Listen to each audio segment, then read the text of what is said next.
Perkembangan banjir di Perak setakat pukul 4 petang tadi, jumlah penduduk terjejas banjir di negeri itu merekodkan penurunan iaitu 443 orang berbanding 448 orang pada pukul 2 petang tadi.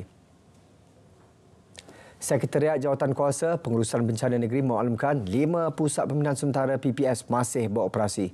Di daerah Hilir Perak, PPS Dewan Serbaguna Padang Temak menyaksikan jumlah penduduk terjejas kekal iaitu seramai 168 orang daripada 52 keluarga. 81 individu daripada 27 keluarga berlindung di PPS MPTI Langkap. PPS Dewan Serbaguna Cikus menempatkan 40 orang daripada 11 keluarga. Manakala 97 orang daripada 24 keluarga ditempatkan di PPS Sekolah Kebangsaan Cangkat Lobak di daerah Krian. 57 lagi berada di PPS Sekolah Kebangsaan Alor Pongsu. 7 pendatang asing tanpa izin parti ditahan di hutan sempadan Malaysia, Thailand, Bukit Kayu Hitam kerana cuba memasuki negara tanpa dokumen yang sah. Markas Divisyen Kedua Infanteri Malaysia memaklumkan penahanan kesemua parti warga Myanmar di sektor kawasan tanggungjawab Brigade ke-6 Infanteri Malaysia itu ketika rondaan bermotosikal dilakukan. Dalam rondaan kira-kira pukul 10 malam tadi, pihak ATM mengesan kehadiran sekumpulan orang awam dalam keadaan mencurigakan. Hasil pemeriksaan mendapati kesemua 7 orang awam tersebut berumur antara 17 hingga 40 tahun. Turut dirampas 7 buah telefon bimbit, 1 buah komputer riba, wang tunai dalam mata wang Malaysia dan Myanmar dengan anggaran keseluruhan bernilai lebih RM4,000. Kesemua parti terbabit diserah kepada Balai Polis Bukit Kayu Hitam untuk tindakan lanjut. Naib Presiden China Han Zheng berlepas ke Beijing, China selepas menamatkan lawatan kerja rasminya ke Malaysia selama 4 hari. Pesawat khas yang membawa Han berlepas dari lapangan terbang antarabangsa Pulau Pinang LTAPP pukul 12.30 hari tadi. Mengiringi kepulangan Han, Ketua Menteri Pulau Pinang Chow Kon Yeow bersama timbalan Ketua Menteri Datuk Dr. Muhammad Abdul Hamid dan Jagdeep Singh Dio. Menerusi lawatan yang bermula 8 November itu, Han sempat menghadiri majlis sembah menghadap ke atas Yang di-Pertuan Agong Al-Sultan Abdullah di Istana Negara sebelum melakukan kunjungan hormat ke atas Perdana Menteri Datuk Seri Anwar Ibrahim. Beliau turut melakukan kunjungan hormat kepada Chow Kon Yeow sekaligus menjalankan perbincangan berkenaan isu pendidikan, perdagangan serta perancangan aktiviti sempena sambutan 50 tahun hubungan China-Malaysia. Semasa di Pulau Pinang, beliau juga berkesempatan melawat syarikat elektrik dan elektronik ENE di negeri berkenaan. Lawatan tersebut diadakan sempena ulang tahun ke-10 Perkongsian Strategik Komprehensif Malaysia-China tahun ini. Penganjuran Hari Peladang, Penternak dan Nelayan Kebangsaan HPPNK 2023 yang menghimpunkan pelbagai program dalam bidang pertanian serta agro makanan menjadi tumpuan orang ramai. Antara produk diketengahkan Pertubuhan Peladang Kebangsaan NAFAS pada tahun ini adalah baja NAS 888. Penolong Pengurus NAFAS, Agri Services Sdn Bhd Sirajuddin Al-Amin Abu Bakar berkata baja tersebut dirumus khas untuk tanaman durian. Ia mula diperkenalkan pada Februari lalu. Baja berbentuk butiran ini mengandungi nutrisi nitrogen, fosforus dan potasium.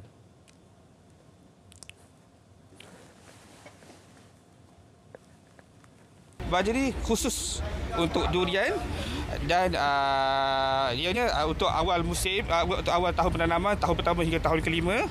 Dan apa yang menarik dia tentang baja durian ni, dia ada NPK 888, dia ada lagi unsur tambahan seperti humic acid, kemudian dia low chloride.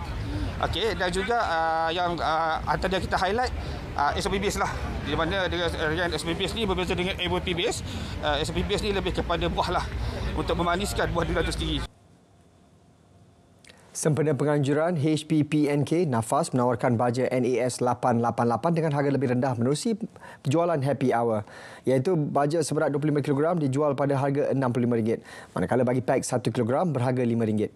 Lebih istimewa, pengunjung yang membeli 10 beg durian sekilogram akan menerima 1 kit pertanian bandar secara percuma. Dalam pada itu, NAFAS turut mengadakan jualan baja Sebastian berskala kecil jenama peladang iaitu baja tumbesaran umum dan baja formulasi hasil tumbesaran.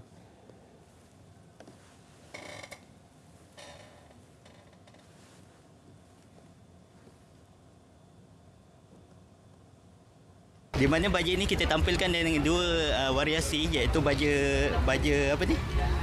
Baja buah dan juga baja subur dan juga baja buah. Di mana baja hijau ni adalah untuk pembesaran umum, dan baja biru ini adalah untuk formulasi hasil. Okey, untuk HP Bengkel kali ini kita menawarkan baja ni dengan harga RM10 lah satu botol.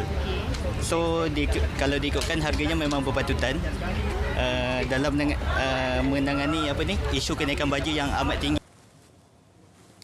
HPPNK berlangsung selama 3 hari bermula semalam dengan 4 komponen utama diberikan tumpuan, iaitu Agro Millennium, Agro Teknologi dan Inovasi, Sejahtera Madani dan Agro Madani.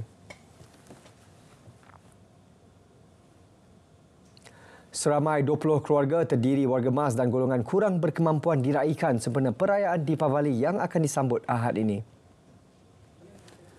Menurut Pengerusi Persatuan Amal Bakti Perlis PABPS, Arif Effendi Arifin, sumbangan itu bertujuan membantu penerima bagi melakukan persediaan menyambut perayaan Deepavali selain menzahirkan tanda keprihatinan pihak persatuan berkongsi rezeki dalam membantu golongan memerlukan.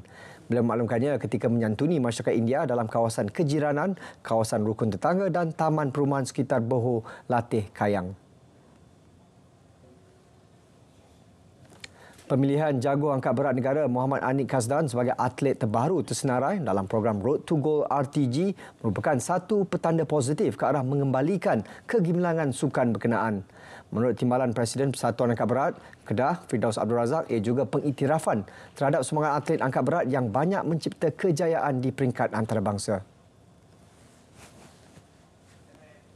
Sokongan macam ni kepada angkat berat, iaitu daripada KBS juga, Kerajaan Malaysia terutamanya dapat memfokuskan lagi atlet dan meyakinkan atlet untuk dia panggil ada satu guarantee card lah, ada satu guarantee card yang mana kalau kita capai sampai ke peringkat Olimpik, kita ada bantuan yang kita boleh lagi lonjatan performance kita dari segi recovery-nya, dari segi injury-nya. Beliau bercakap kepada RTM di Jitra Kedah, Anik merupakan satu-satunya muka baharu yang tersenarai dalam program RTG susulan pencapaian menduduki tangga ke-10 dalam ranking Olimpik.